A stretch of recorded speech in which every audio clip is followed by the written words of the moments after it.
Nauru merupakan negara kecil yang terletak di barat daya Samudra Pasifik dengan luas sekitar 21 km persegi. Saking kecilnya, negara ini bahkan tidak memiliki ibu kota.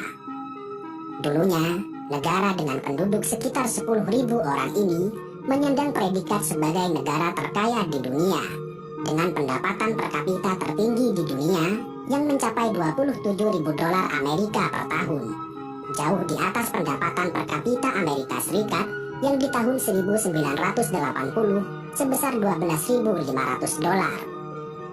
Sayangnya, negara Nauru kemudian jatuh miskin dan terlilit hutang karena kehabisan kotoran atau tai burung.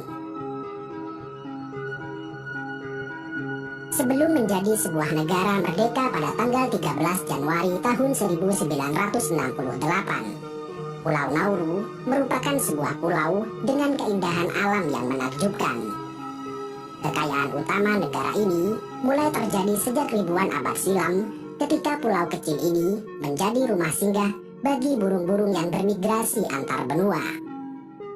Burung-burung yang bermigrasi tersebut kemudian membuang kotoran di pulau kecil itu, di mana kemudian secara alamiah kotoran-kotoran tersebut berubah menjadi kera guano, bahan alamiah penghasil fosfat yang bernilai ekonomi tinggi. Ketika Nauru meraih kemerdekaan pada 13 Januari tahun 1968, diperkirakan terdapat sekitar 60 hingga 70 juta ton cadangan fosfat di negara tersebut. Dan sejak saat itu, rakyat Nauru benar-benar menikmati hasil kekayaan alam mereka.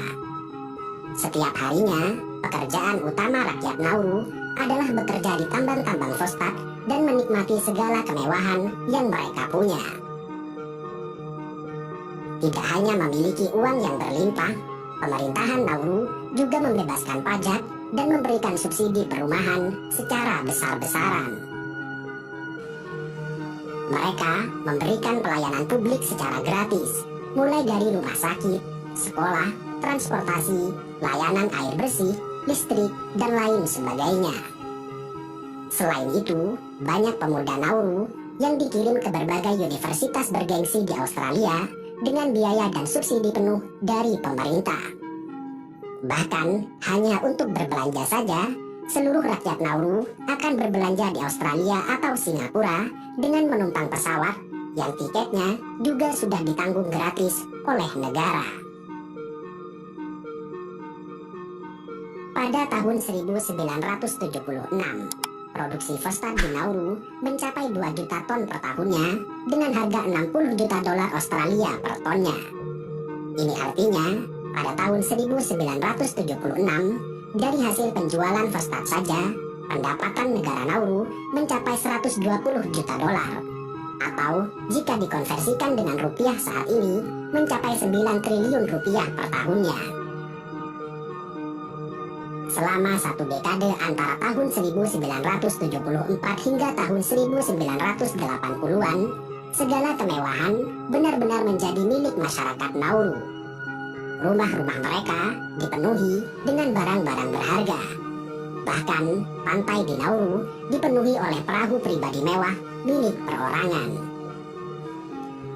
Karena terbuai dengan segala kemewahan itu, rakyat Nauru menjadi lupa bahwa untuk mengelola keuangan, seseorang harus belajar dan bersekolah. Hingga memasuki tahun 1986, pemerintah dan seluruh rakyat Nauru mulai menyadari jika cadangan fosfat di negara mereka mulai berkurang. Pemerintah Nauru yang kebingungan lalu memikirkan cara bagaimana mengelola keuangan negara mereka yang nilainya miliaran dolar. Tetapi sialnya, tidak ada satupun dari warga Nauru yang dianggap cakap di bidang ekonomi, keuangan, maupun investasi. Sehingga mereka menggunakan jasa konsultasi asing dengan biaya mahal untuk mengelola keuangan negaranya.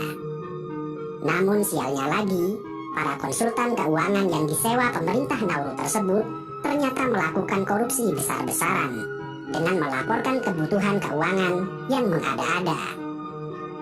Akibat dari persoalan keuangan itu, pemerintah Nauru kemudian mulai berani berhutang dengan jumlah $239 juta Dan karena dianggap tidak mampu membayar hutang-hutang negara, banyak aset mereka di sejumlah negara itu disita pengadilan. Hingga akhirnya, pada tahun 2002, Nauru dinyatakan sebagai negara bangkrut. Dan yang lebih menyedihkan, Nauru tidak hanya bangkrut secara ekonomi. Tanah-tanah di Nauru sudah tidak bisa lagi dijadikan lahan pertanian dan perkebunan karena telah rusak akibat pertambangan. Belum lagi, laut mereka juga ikut tercemar akibat limbah tambang. Sejak saat itu, hidup rakyat Nauru benar-benar bersandar pada bantuan FAO melalui makanan siap saji yang kaya karbohidrat, tinggi kadar gula, dan bahan pengawet, yang berdampak pada meningkatnya penderita penyakit obesitas yang parah di negara tersebut. Nauru dengan segala kisahnya ini menjadi pelajaran penting bagi kita, bahwa kekayaan alam yang telah dianugerahkan Tuhan kepada kita harus dikelola dengan arif dan bijaksana demi keberlangsungan masa depan negara kita. Karena jika tidak demikian, boleh jadi kita akan menjadi warga-warga Nauru berikutnya.